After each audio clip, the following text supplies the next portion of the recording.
Hola, soy Flor. Te invito a que juntas creemos este espacio, un lugar seguro, libre de etiquetas y prejuicios. En este podcast compartiremos historias de personas que transforman vidas, replicando el poder de la fuerza de su voz. Esta es la nueva temporada de Voces sin filtro, donde no callamos, gritamos. Bienvenidas de regreso. En este episodio nos acompaña una voz revolucionaria. Indira Kempis, la senadora de Nuevo León, nos comparte la importancia de la participación de las mujeres en la vida pública y cómo es que levantando la voz podemos construir un país libre e igualitario. Bienvenidas, bienvenidos a un episodio más de Voces sin filtro, donde no callamos, gritamos. Y pues hoy tenemos a una gran invitada, una mujer, una voz revolucionaria, de esas que resuena y como bien dice este episodio, el eslogan de este episodio, que no calla, también grita, ¿no? Entonces, hoy tenemos a Indira Kempis, bienvenida. Además de ser una aliada del movimiento, una gran amiga. Ay, Bienvenida. gracias, Flor, gracias por recibirme. Me encantó eso porque sí pienso que hoy las mujeres lamentablemente hemos llegado a la última oportunidad de nuestra cita con la historia. Y es que como es por justicia, o nos escuchan o No nos nos escuchan. Sí. Estamos viviendo un momento, digamos, histórico, ¿no? Hablando de estos espacios de decisión, estos espacios en donde ya las mujeres estamos demostrando que no estamos hechas únicamente para los espacios privados, ¿no? Que también somos parte de los espacios públicos, que los espacios públicos también son nuestros. Llegas tú en este momento como digamos, hacer como este movimiento, ¿no? Que nos dice, aquí estamos las mujeres y también las mujeres gritamos, ¿no?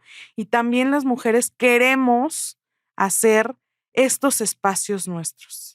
Sabes, yo reflexiono mucho cuando llegué a registrarme como precandidata a ciudadana a la presidencia de México por la vía de Movimiento Ciudadano. Quise ponerme el rebozo que me heredó mi abuela, que en realidad es de mi bisabuela, y que mi abuelo le regaló a su mamá, a su suegra y a mi abuela el mismo rebozo, idéntico, pero ella nada más pudo rescatar el de su mamá. Y cuando yo me caso, me hereda lo único que tiene, que es ese rebozo. Y mira, se me sigue poniendo la piel chinita porque cuando yo veo ese rebozo, pienso en nuestras ancestras. Todo lo que tenemos hoy en nuestro país no ha sido gratis. A generaciones les ha costado estos derechos, las libertades. Hay personas y hay mujeres que han perdido la vida porque nosotras seamos mujeres que viven en un país libre. Entonces, para mí el tener esta herencia en las manos significa darle un valor para seguir luchando, para seguir alcanzando y sobre todo para que no nos roben algo que a veces hasta se piensa que no tenemos ni siquiera derecho, que soñar. Ya ni siquiera digo hacer algo. El simple hecho de imaginarlo, de tocarlo, de pensarlo en tu mente, de compartirlo, se nos ha negado incluso hasta hacer vocal, es decir, que todo mundo escuche cuáles son nuestros sueños. Entonces, imagínate que hay niñas hoy que sí sueñan con ser presidentas de un país. Claro. Y que hay un sistema que todavía hasta hoy les dice, eso no se puede. Eso no es para ti, eso nada más es para hombres blancos privilegiados, eso nada más es para la élite, eso nada más es para quien tiene dinero, relaciones con el narco, apellido político, les cae bien a los de hasta arriba. Y menos, entonces no es para ti. Yo pienso que estamos en un momento de romper esos mitos, esos techos de cristal, esas barreras que pueden ser incluso psicológicamente parte de la dinámica en la que estamos instalados para avanzar y para evolucionar como sociedad. Porque yo siempre voy a insistir que esto es justicia porque nuestras antepasadas han venido luchando por eso. Sí, sobre todo digamos, en un país que si volteamos a ver como históricamente, las mujeres hemos tenido una lucha muy importante por nuestros derechos políticos, político-electorales, ¿no? Desde que pensamos que hace no tanto las mujeres podemos votar, ¿no? O sea, creyéramos que es hace un chorro y la verdad es que no, o sea, hace cuántos años, ¿no? Podemos votar las mujeres. Así es, 70 años de votar y Que no ser es nada. votadas. O sea, si le preguntamos a nuestras abuelas, quienes tengan la fortuna todavía de tener bisabuelas, seguramente encontrarán estas historias en las que muchas por primera vez fueron a votar. Sí, y ahí está la clave de por qué es importante hacernos, cuando digo es cobijar ese legado, para que siga teniendo los buenos resultados que han tenido durante todo este tiempo. No hace mucho, apenas pasamos la reforma constitucional por la Sí, la paridad, paridad. apenas estamos definiendo algunas violencias a las que antes no le poníamos nombre y apellido desde las leyes, apenas estamos también abordando los derechos sexuales y reproductivos de las mujeres, cuando eso era un tema tabú todavía hace algunas décadas. Y entonces avanzar así, yo pienso que nos va a hacer una sociedad más libre, más justa, más incluyente y más próspera, porque Claro. además las mujeres somos muy talentosas y hemos demostrado cada vez más ir incorporándonos en la vida donde habitualmente nada más había hombres. Entonces hoy tenemos mujeres que se dedican a ser policías, que son bomberas, que son porteras de un equipo de fútbol, que son empresarias, que son obreras, que son cajeras de una tienda, pero que están demostrando En episodios pasados también Sí. hablamos de las mujeres en la ciencia, ¿no? Ah, súper. Las mujeres que están interesadas en la ciencia, que hoy también se abren esos espacios, ¿no? Que también los hemos luchado y los hemos peleado porque, como tú dices, nada nos ha sido gratis. Fíjate, mi mamá es una mujer bióloga, de las primeras mujeres biólogas del país, y ella me cuenta cómo es que cuando dice que quiere, para empezar, dice que quiere estudiar. Entonces, lo primero antes era, Sí. ¿qué es eso? No, las mujeres no En la casa. estudian. Tienen que aprender a ser buenas esposas. Que una cosa no está peleada con la otra, pero bueno, al final era parte de ese sistema muy patriarcal y con esas ideas. Y segundo, ¿por qué estudiar ciencia cuando puedes estudiar otras cosas? Entonces, mi mamá fue de las primeras en tomar ese tipo de decisiones e ir contra cultura, además de que era una mujer muy pobre para poderlo hacer. Y esas historias a mí me marcaron la vida. Yo pienso que soy como soy, no por ahora sí que no por el ADN tal cual, sino porque me hice a la medida de 3 mujeres, mi abuela materna, mi abuela paterna, mi madre, a las que siempre vi romperlo todo para rehacerse a sí mismas y confrontar al mundo. Y decir que sí se puede. Cuando, Sí. aunque te digan que no se puede, ¿no? Es que el mundo te grita que no se puede. O sea, todo aquel que comienza un sueño, lo primero a lo que se enfrenta en este país es a la burla de por qué sueñas en algo diferente. Hay que conformarnos. Y es la típica también cubeta de cangrejos, ¿no? Que no te permite avanzar. Pero en esa cubeta de cangrejos es más fácil que bajen a una mujer a que lo hagan con un hombre. Un hombre tiene el privilegio de serlo porque durante muchos años hemos instaurado esta cultura en donde ellos dominan, ellos mandan y por lo tanto Y ellos en tienen donde la confianza. ellos hicieron las reglas también, ¿no? Sí, las reglas de este juego, por supuesto. Y tenemos muy pocos aliados, pero sí los tenemos. Sí. Solo que sí siguen siendo poquitos que estén realmente con esa responsabilidad sobre cómo cambiar el mundo a partir de tener una perspectiva más equitativa entre ambos géneros.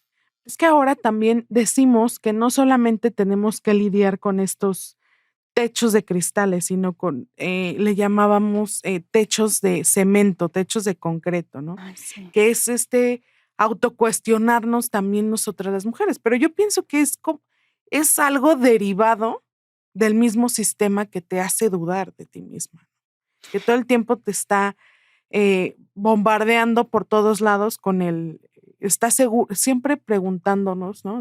¿Estás segura que quieres hacerlo? pero con esta intención de hacernos dudar de nosotras mismas. Sobre todo porque a lo de ser mujer hay que agregar otros Sí, claro. estereotipos, la clase social, el color de piel, la orientación Yo sexual. siempre he dicho, es que muchas de nosotras cuando hablamos de mujeres, lo que nos imaginamos son, pues, las mujeres que nos rodean, ¿no? Las mujeres más próximas a nosotras. Pero para mí, Flor, hablar de mujeres es hablar de mujeres en toda la diversidad, como tú acabas de decir, ¿no?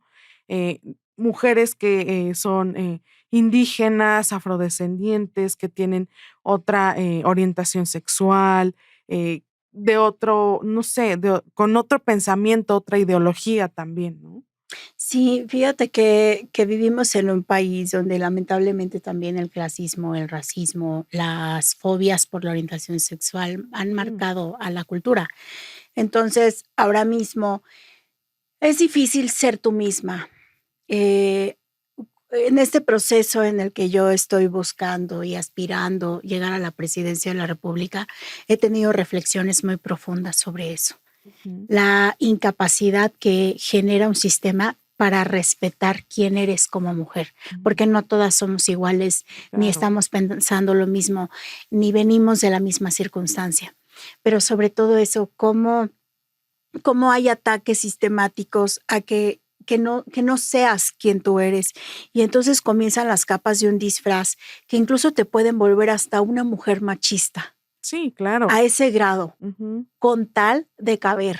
ujú, Ahora sí que como dicen, te haces chiquita para caber. Y en ese hacerte chiquita te puedes hasta volver pues una mujer machista, claro. porque a fuerza en el entendido de estar y de pertenecer y de que te acepten, te faltas al respeto a ti misma y es así como Sí, comienzan esos círculos viciosos. es que yo digo, como decíamos ahorita, las reglas las han hecho históricamente los hombres para los hombres, ¿no? Desde esta perspectiva de ellos y sus necesidades físicas, biológicas, todas, ¿no? Nunca desde la perspectiva de las necesidades o lo que somos las mujeres, ¿no? Entonces, creo que muchas veces cuando las mujeres llegamos a estos espacios que han sido liderados, gobernados por hombres, con esas reglas, tratamos de entrar en ese juego con esas mismas reglas, ¿no? Creo que estamos en un momento en el que si entramos al juego, hay que cambiar las reglas. Mira, yo en eso, en la política, no sabes cuántas veces me lo he encontrado.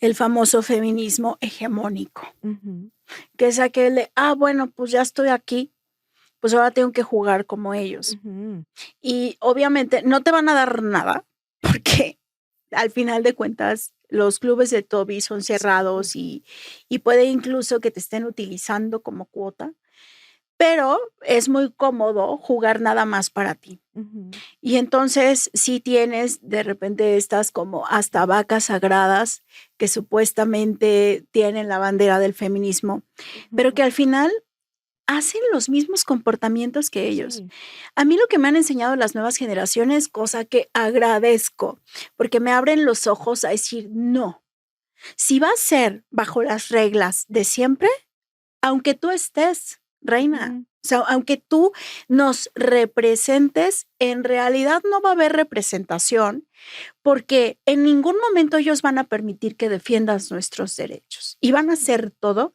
para que te sientas cómodamente, pongas tu sonrisa bonita. Ay, aquí hay una mujer, la única en la ujú. foto y aplausos, pero al final no Sí, vas a viendo hacer, sus propios intereses, nunca. exacto, no vas a hacer nada por las demás. Y yo he tenido que aprender a romper eso de mí misma, porque sí dan ganas, ¿eh? Y sí, el conformismo está muy fregón de, sí, yo aquí la favorita y Ujú, no, espera, no es así. Si no vienen conmigo las demás, entonces no tiene caso. no hay avance. Entonces, ¿para qué? Y ahí sí viene una pregunta que es muy importante, que es, eh, vaya, ¿qué tanto vamos a avanzar en el sentido estricto de solamente por tener mujeres? Ujú, Yo sí pienso que hoy la conciencia y la perspectiva de género es súper importante, porque sí tenemos la responsabilidad de que las mujeres que estén en la vida pública, no solamente por ser mujeres, las elijamos, sino porque traen una agenda de derechos y libertades que nos es conveniente a todas en nuestras diferencias, no nada más a la que está levantando la mano. Y por lo tanto, te digo, en este camino aspirando a la presidencia, que además me he encontrado con tantas mujeres con muchas necesidades, demandas y más, sí pienso en que esa es la responsabilidad nuestra. No es solamente llegar, es llegar junto a las demás. ¿Cómo miras tú?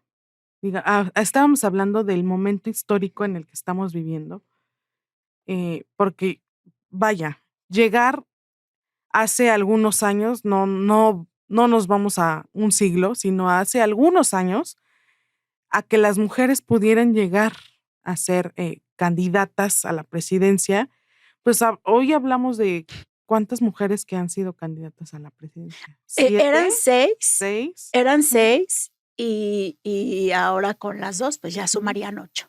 Exacto. O sea, 8 mujeres a lo largo de la historia política de nuestro país han logrado llegar a por lo menos ser candidatas, ¿no?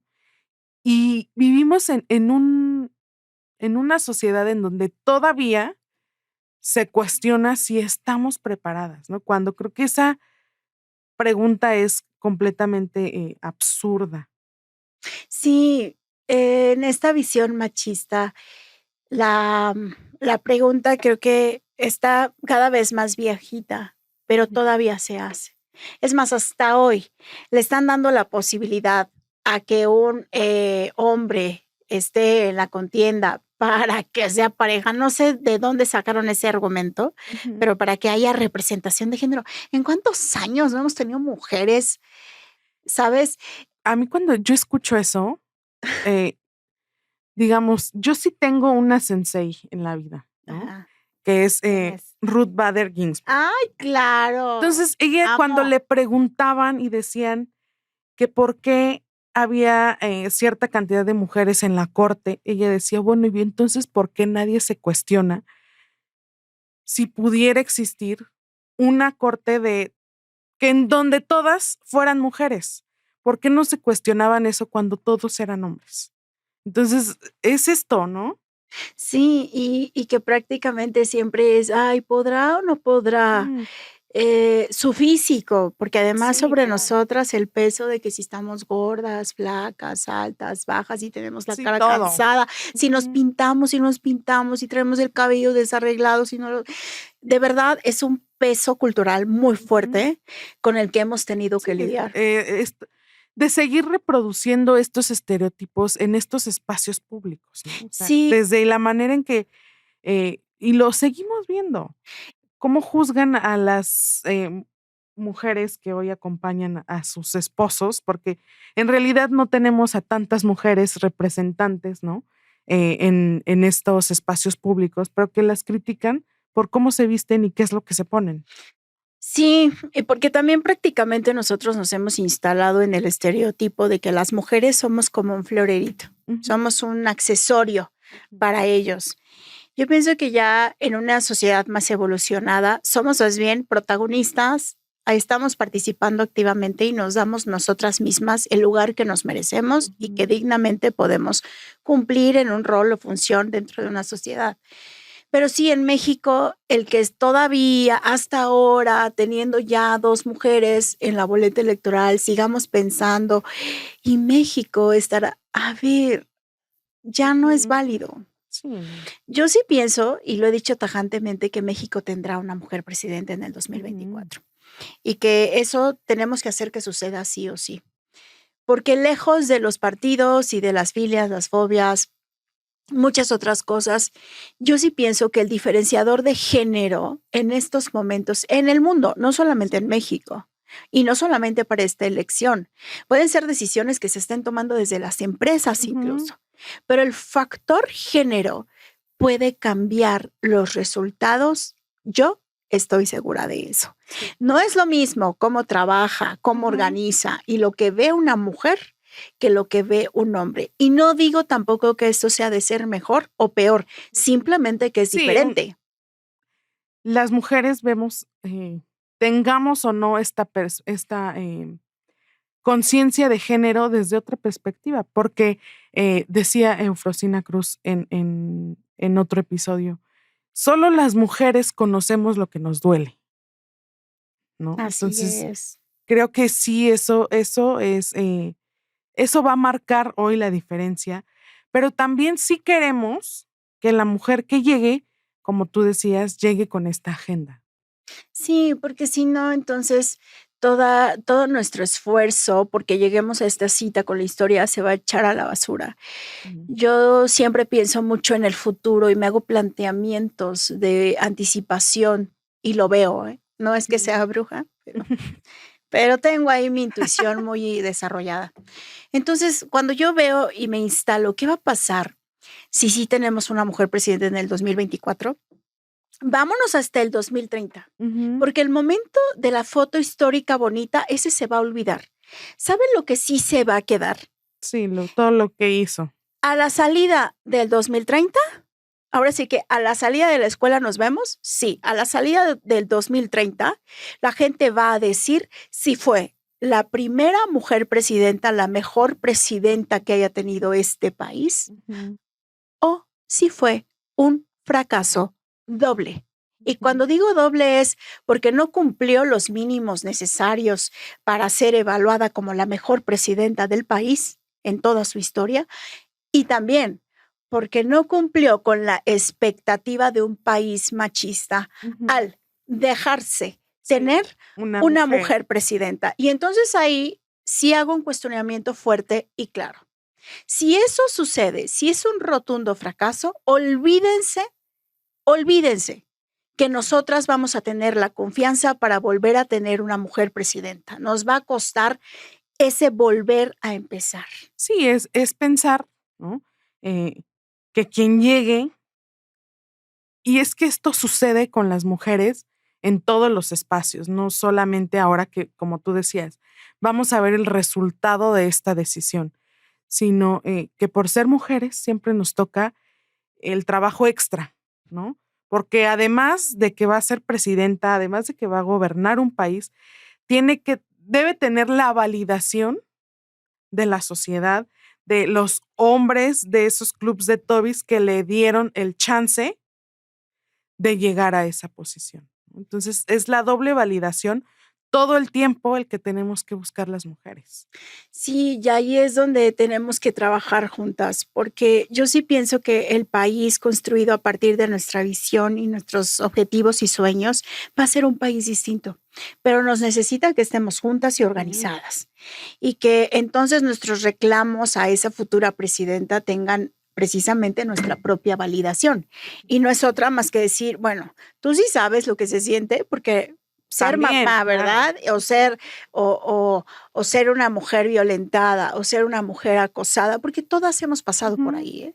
A estas alturas tú vas, reúnes a un grupo de mujeres y les preguntas, oye, ¿a ti te han acosado en el trabajo y te han acosado en la calle? Y es que eso no tiene nada que ver con tu ideología o con tu color ni tu partido. No. Todas lo hemos vivido.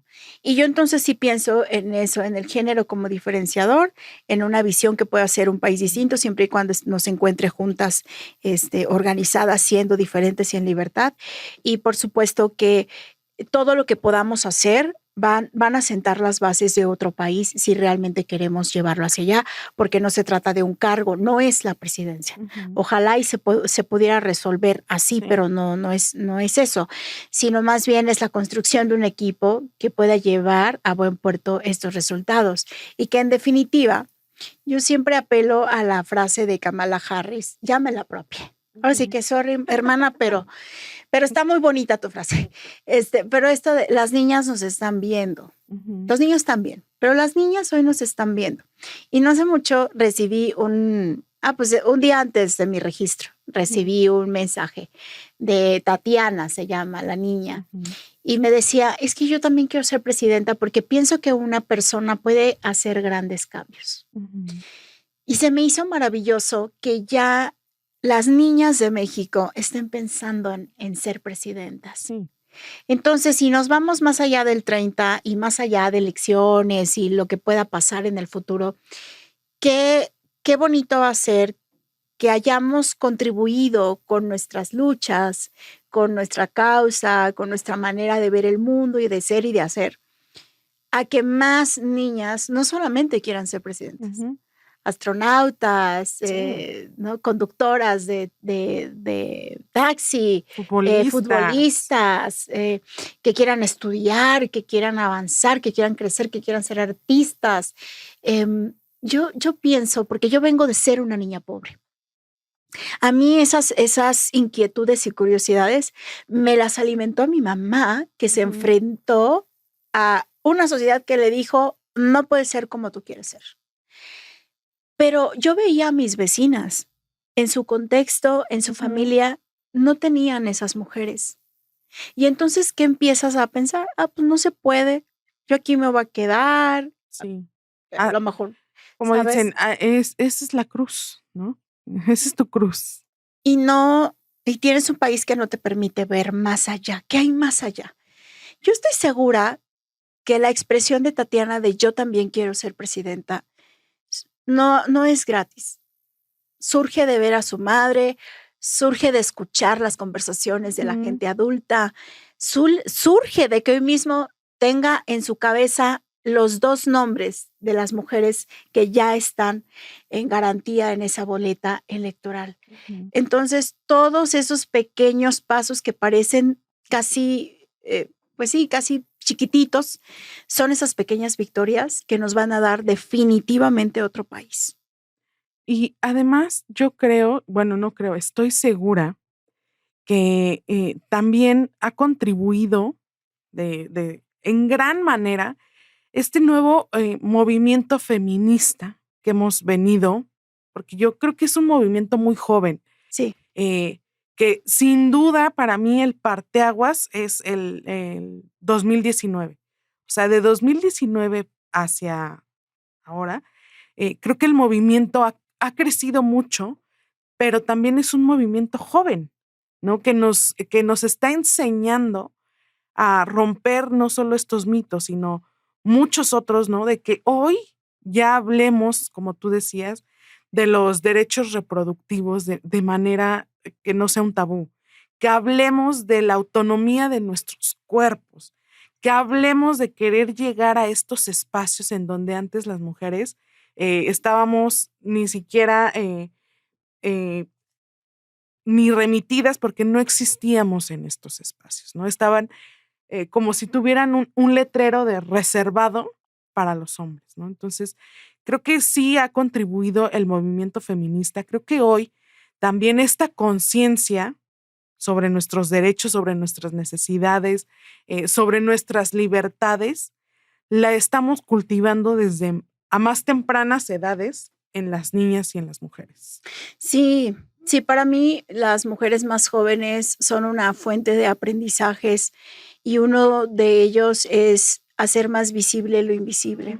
Lo que no se nombra no existe. Y algunos incluso de esos cánticos tienen frases tan profundas que a mí me han llegado mucho, como esto de las tesis, ¿te acuerdas? De las chilenas, que decían el Estado opresor es un macho violador. A ver, entendamos lo que es un macho y lo que es una violación.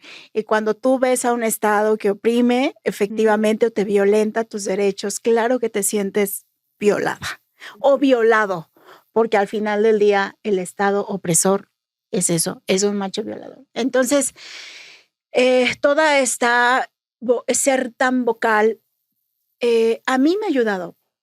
Yo al final soy una millennial, digo de las viejitas.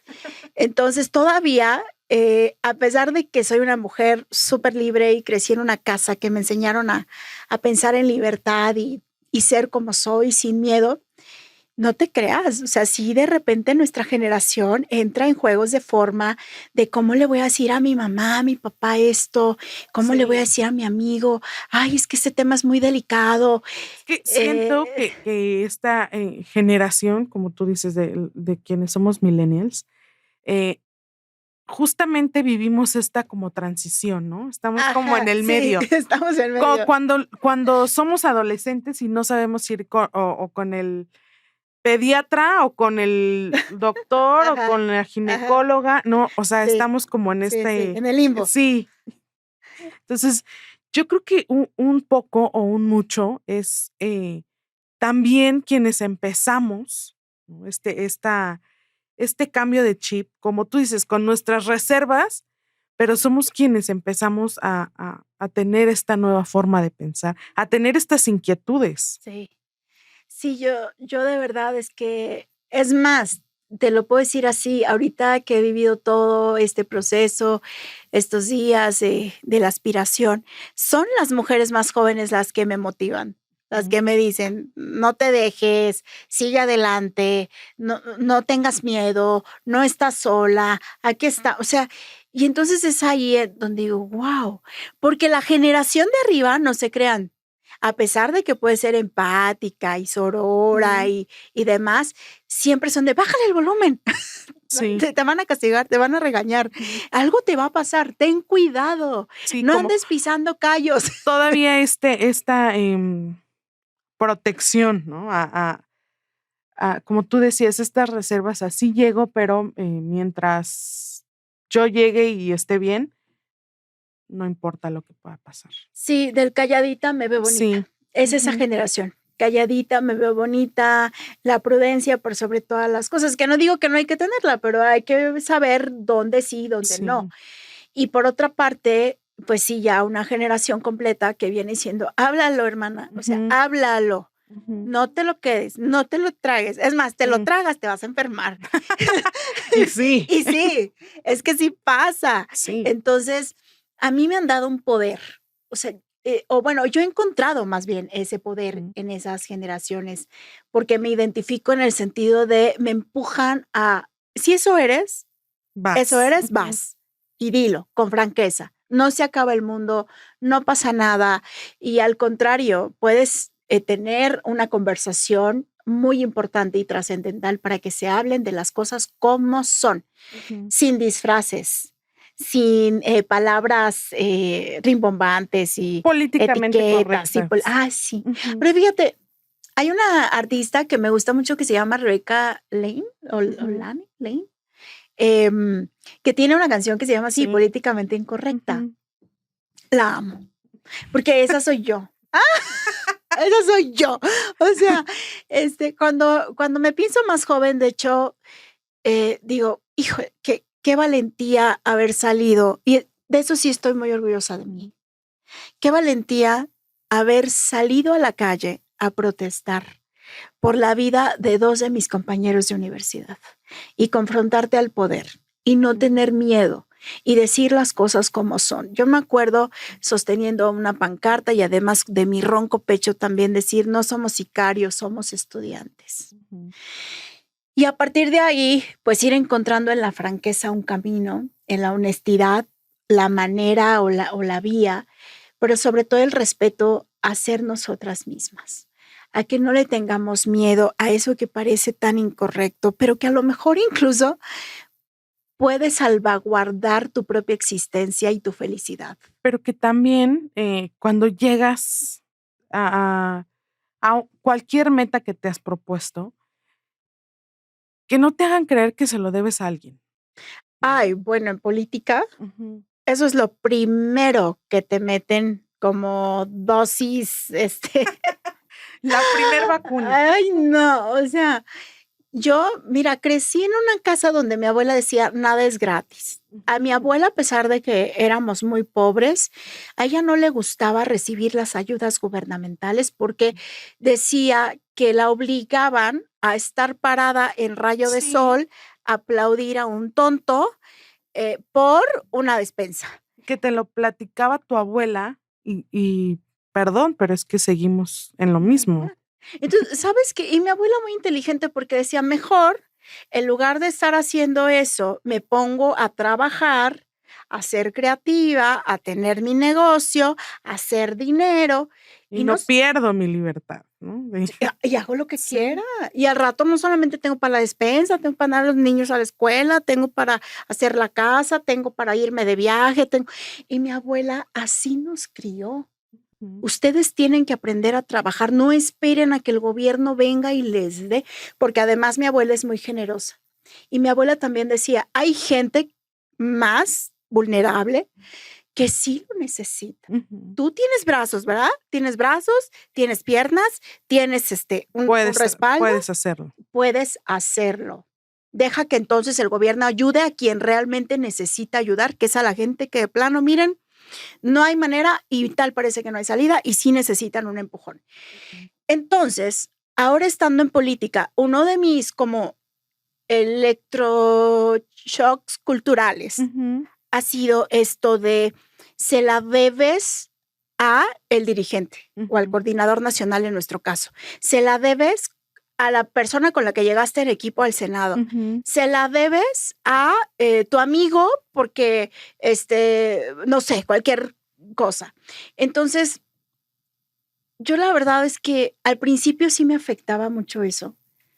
Al principio me hacía dudar y decía, híjole, es que a lo mejor sí. A lo mejor sí. Cuando me paniqueaba y me ponía en ese desenfoque, ¿cómo volví a mi centro? A ver, lo que tengo está trabajando. Es decir, todos trabajamos y ellos ganan y yo también gano. Si nadie trabaja aquí, pues nadie gana, ¿verdad? Si la gente lo hace, entonces tenemos resultados. ¿Por qué tengo yo que pensar que se las debo cuando me estoy matando por hacer mi trabajo? Que en todo caso es ganar elecciones y una vez que estamos ahí, hacer las cosas bien. Llevar una agenda. Por supuesto. Es fecha que todavía hay gente que piensa eso, que es parte del machismo, pero también es parte de una condición en la política en donde a las mujeres principalmente, porque a los hombres no los van a escuchar decir, se la debes a fulano, se la debes a perengano. Es muy difícil. Yo creo que al contrario, me la deben, ¿no? Porque se miden. Sí, claro. Se la miden, literal. Pero hay algo que he escuchado siempre y que no estoy de acuerdo en eso, es a las mujeres que están dentro de la política, siempre les dicen, es que te tienes que hacer de piel gruesa. Y yo digo, sí. ¿Pero por qué? No tendría que ser así. Mira, ahí te va. Que eso es una complejidad. Porque sí, yo me acuerdo en alguna conversación con estos, ya saben, tibronzotes de más de 40 años en política, es que hay que tener piel de hipopótamo. Y yo decía, a ver, entiendo que en la vida hay que proteger las emociones y que no todos los comentarios uno los debe de aceptar, porque quizá algunos transgreden la frontera de tus propios límites y son tóxicos y nadie debería por qué aceptarlos. Pero por otra, Flor, nosotras como mujeres, y al menos yo me reconozco como una mujer sensible. Yo sí lloro. El día de mi registro llevaba, les digo, el rebozo de mi abuela y de mis bisabuelas. Y yo lloré al tocarlo. Porque para mí expresar emociones tampoco es malo. No. Al contrario, es sacar esa sensibilidad que tienes. Ser sensible no te hace débil. Y es parte meramente natural de nuestra humanidad, ¿no? O sea, creo que una persona que no tiene emociones está completamente deshumanizado. Efectivamente.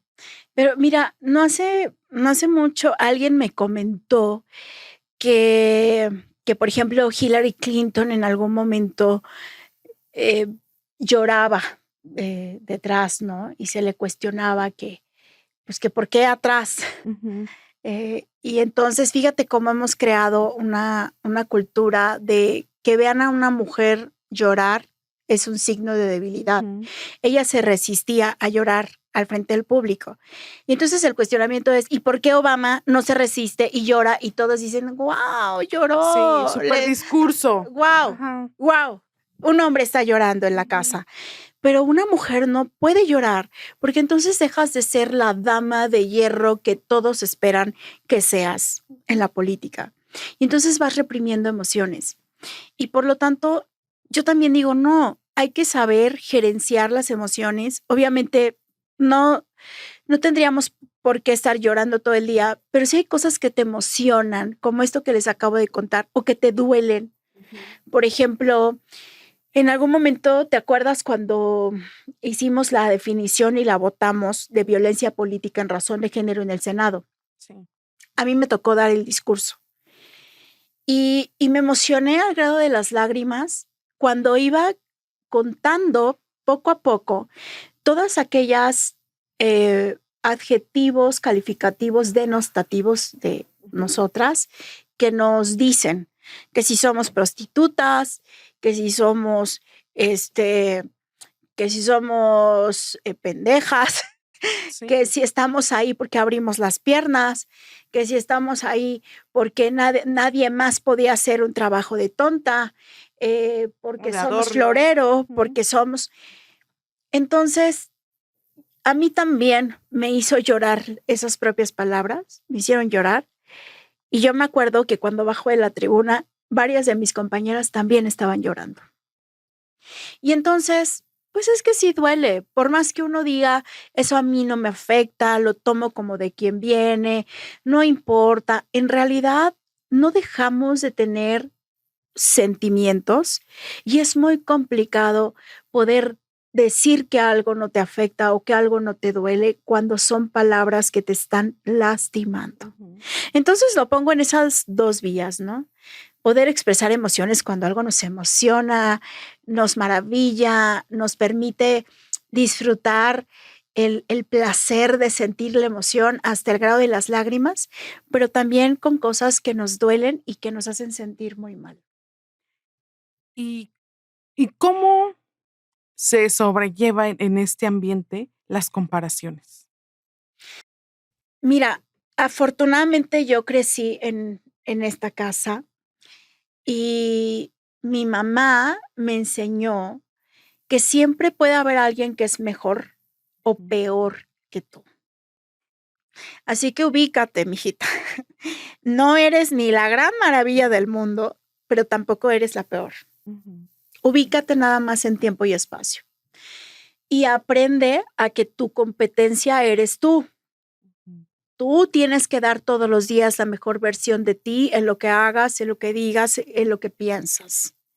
Entonces, como crecí así, la verdad es que sí he caminado durante estos años en una vida en donde no caigo con facilidad en las comparaciones. Cuando era chiquita, y eso te lo cuento rápido porque también fue una lección muy importante para mí, sí había en mí esta cuestión del peso. Digo, siempre fui una joven, digamos, con el estereotipo de ser delgada y eso es socialmente aceptado. Y no solamente eso, muy deportista, muy, muy deportista. Cuando entré a política, sí me di cuenta que todos esos miedos que la gente tiene, porque yo me acuerdo que llegué a un momento en que hacía 3 horas de ejercicio al día y creo que no era sano, no era por mantenerme en salud, sino más bien en esto de no quiero caer ahí, no quiero ser una mujer gorda, porque me daba de verdad cierto pánico por los estereotipos y la carga cultural. Entonces, cuando entro a política, empiezo a descuidarme y obviamente pues tenía que pasar lo que tenía que pasar. Y ahí vienen toda la bola de adjetivos y yo decía, ¿por qué no se pueden fijar en mi trabajo legislativo, en mis iniciativas, en mis ideas? No, se tienen que fijar de mira la que gorda, que fea, que senadora con seno, que luego dicen algunos. Y entonces ahí me di cuenta que era muy importante para mí refrendar mi seguridad personal. Y sí lo pongo como ejemplo porque a veces eso nos puede entrar en una forma de competir. O sea, a veces tratar de caber nos hace competir. Sí. ¿Qué está haciendo el otro, la otra, que le va bien? Y entonces yo decía, es que al otro no le dicen eso, pero a mí sí. Entonces yo tengo que ser de esa manera para que yo ya no sienta esa carga cultural. Hace 3 años tuve un cambio muy drástico. Digo, igual esto da para otro podcast, pero en ese cambio yo aprendí a a entender que más allá de lo que aprendí en mi casa, de la competencia es contigo y tienes que ser mejor, más bien es dejar de estarnos comparando todo el tiempo en todo aspecto, porque no solamente es el intelectual, emocional y en el hacer cosas.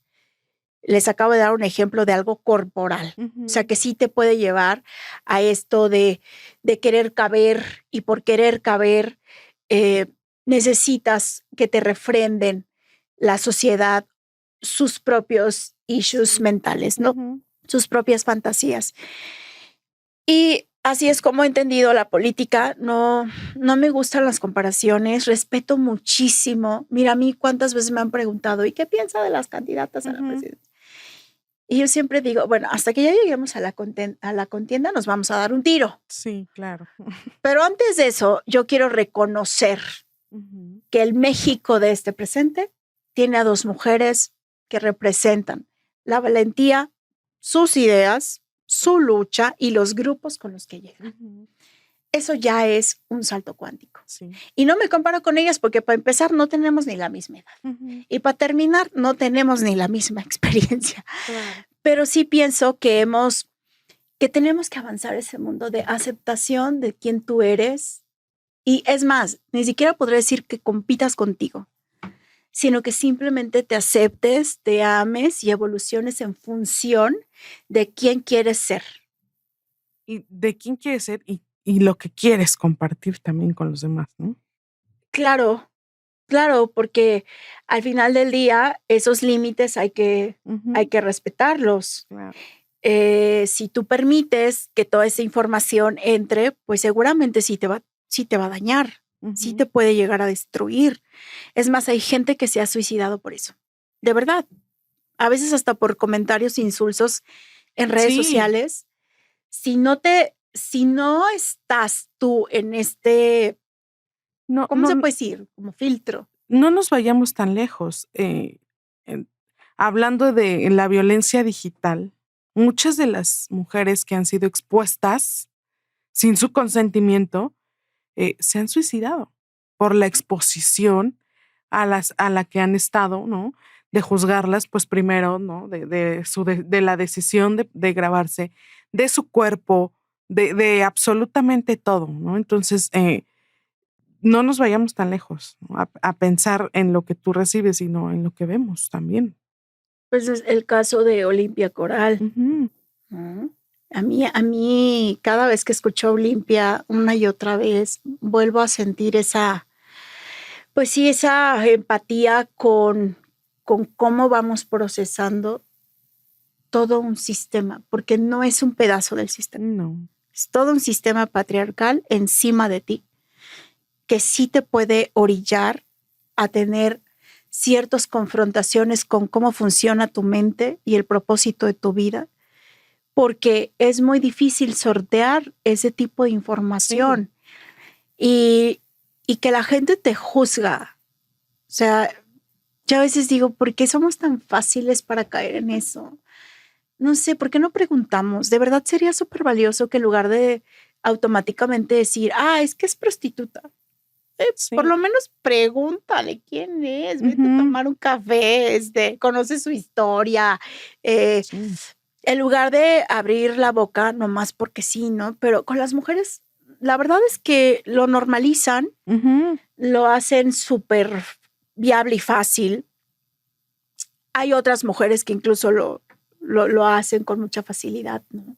Sí. Yo en la política creo que nada me ha dolido más, no solamente el machismo de los hombres, sino ver también mujeres que caen en estas dinámicas y que en lugar de refrendar cierta solidaridad o empatía o vamos a abrir la conversación, vamos a decirnos las cosas a la cara, que sigan instauradas en defenderlos a ellos todo el tiempo. Sí. ¿Cómo recibieron no solo, digamos, tu familia, tus amigos, tu círculo más cercano, sino tus conocidos, tus compañeros, tus dirigentes, los demás partidos, esta decisión de postularte para ser candidata? con sorpresa y no. Porque yo creo que, como dice Juan Gabriel, lo que se ve, no se juzga. No se pregunta, hija. Yo pienso que ser líder, porque sí lo soy, y lo he demostrado con hechos. Ser líder de las causas, de llevar a resultados ciertas ideas, de tener grandes sueños para México. En algún momento yo tenía que alzar la mano. Quizá no se sabía exactamente en qué momento. ¿Cuándo? Pero yo misma lo intuía. Cuando entré a política, yo acaricié el deseo de llegar a la silla presidencial. No sabía si iba a ser yo, no sabía si acompañando a alguien más, pero ese es parte de mi sueño, Flor. Yo quisiera que esa silla se convirtiera en un comedor, que desde esa silla se tomaran decisiones desde el norte al sur del país, que al menos nos catapultaran para un futuro mucho más incluyente, libre, próspero, digno para las personas, porque sé lo que significa, digamos, estar en este camino de la cultura del esfuerzo, y a veces digo, ¿por qué tanto esfuerzo? Sí, podría ser todo más sencillo, ¿no? Entonces, la verdad es que acaricio ese sueño, lo comparto con generosidad, acepto incluso la gente que esté en desacuerdo. Ha habido gente que me ha dicho, es que no es tu tiempo. Bueno, pues es que no es el tiempo que tú creas que es mi tiempo. Claro. ¿No? Y ahí viene lo de los límites, hasta donde uno deja pasar ciertos comentarios. Pero la gran mayoría, Flor, de todos los partidos políticos y sobre todo de la gente fuera de los partidos políticos, ha sido bien recibida. ¿Por qué? Porque al final yo pienso que hoy no solamente es el tiempo de las mujeres, es el tiempo de la ciudadanía, de la gente, de hacer valer nuestros derechos. Hemos recorrido un camino muy largo que parecen minutos, pero que nos han dejado un país ya con ciertas condiciones para seguir avanzando. Sí, entonces, que en donde antes podíamos estar mucho más manipulados, ¿no? Por quienes iban o estaban haciendo campañas. Hoy creo que, como tú dices, la participación de la ciudadanía es súper importante. Sí. Hoy ya la ciudadanía no se conforma y exige también. Las mujeres en las urnas también definimos. O como diría la Shakira, pues las mujeres no lloran, las mujeres facturan, facturan. También. Y para el 24, miren, puro voto. Pues te agradezco que hayamos compartido, que te hayamos escuchado. A mí lo que me provoca escucharte es justo lo que decías, transmitir a quienes nos ven, a las niñas, a las mujeres, a las adolescentes, como que te lo puse el otro día, ¿no? No hay por qué no. No hay por qué que nos digan que no se puede. Tan se puede que lo hemos luchado las mujeres, nos ha costado tanto y muchas, como ya decíamos, perdieron la vida en el camino, así que se las debemos, ¿no? Sí, nada es gratis. Vamos por nuestro justo lugar. Es todo lo que exigimos, lo que luchamos, lo que buscamos, es justicia. Exactamente. Así que antes de que nos vayamos, 5 cosas que nadie sabe de ti. Ay, sí, ya les dije una, que soy súper fan de la Yirimoa. Así que si nos estás viendo, hermana, escríbeme para tomarnos un café al menos. ¿Qué más? Pues tengo 3 perros. Me encanta caminar, amo caminar, yo me doy mi espacio. De hecho, ahí es cuando pienso un poco más y me doy mi tiempo para caminar prácticamente todos los días, camino muchísimo. Me encantan los tacos. Ay. No sé si eso sea sorpresa porque en mis historias siempre estoy subiendo tacos, pero sobre todo los de, oigan, vayan con Don Juanito en la Ciudad de México. ¿A dónde está, por favor? Pues mira, no me sé ni la calle en la esquina, pero sí les digo cómo llegar. Si me preguntan en redes sociales cómo llegar, yo les aseguro llegar con Don Juanito, pero son un termómetro de los tacos. ¿Y qué más te puedo decir? Pues estoy casada desde hace ya casi 10 años, wow, aunque no parezca. Sí. Soy una mujer casada, Felizmente casada. De las que dicen que sí es felizmente casada. Sí, por supuesto, se nota. Pues muchas gracias. Ay, gracias a Antes de ti, que te Flor. vayas, tenemos el pilón, que es pues cultura general sobre feminismo que les compartimos para que aprendan más, se cuestionen más a quienes nos están viendo o nos están escuchando. Así que saca tu turno y compártenos qué dice el pilón. Ay, Dios. Que no digan, oye, ¿cuándo fue la primera vez que te decepcionó un vato? A ver, dice, el feminismo marxista es una corriente de la teoría feminista que defiende la abolición del capitalismo y la implantación del socialismo como forma de liberación de las mujeres, partiendo de que el sistema capitalista conlleva la opresión de las mujeres materializada en desigualdad económica, confusión política, moral, burguesa y relaciones sociales insalubres. ¿Qué tal? Oye, es que el pilón, como tú decías, no somos brujas, pero tiene su misticismo. Ay. Porque siempre nos habla de algo de lo Ajá. que platicamos en el episodio. O sea, no hay prueba más clara que eso. Ok, pues sí. Hablar de pues, la opresión por la que hemos vivido las mujeres. claro. Vivimos efectivamente en el capitalismo pleno, ¿no? Y pues ahí seguimos. Ahora tenemos que cambiar las formas de los Claro. sismos, ¿eh? Porque ya también los sismos, mira, ya son cosa viejita. Pues muchas gracias. ¿Dónde te pueden encontrar? ¿Dónde te Indira, pueden seguir? Indira como Indira Gandhi, pero es Ujú. Kempis. Tengo un nombre sofisticado. Y Martínez, para que vean. Y ya estoy en todas las plataformas. Tengo un WhatsApp que se lo pasaré a Flor para que Ujú. si ustedes Ahí nos quieren, va a aparecer. ¿verdad? Para que Ujú. si me quieren escribir directamente. Y bueno, pues estamos en comunicación porque estoy segura que vamos a lograr tener un proyecto de futuro para todas nosotras. Muchas gracias. Este es tu espacio siempre y pues para ustedes nos vemos el próximo episodio. Muchas gracias. Bye. Esto fue un episodio más de Voces sin Filtro, en donde juntas construimos un espacio seguro. Mis redes son Flor-Repara en Insta, Twitter y TikTok. Te espero en el próximo episodio.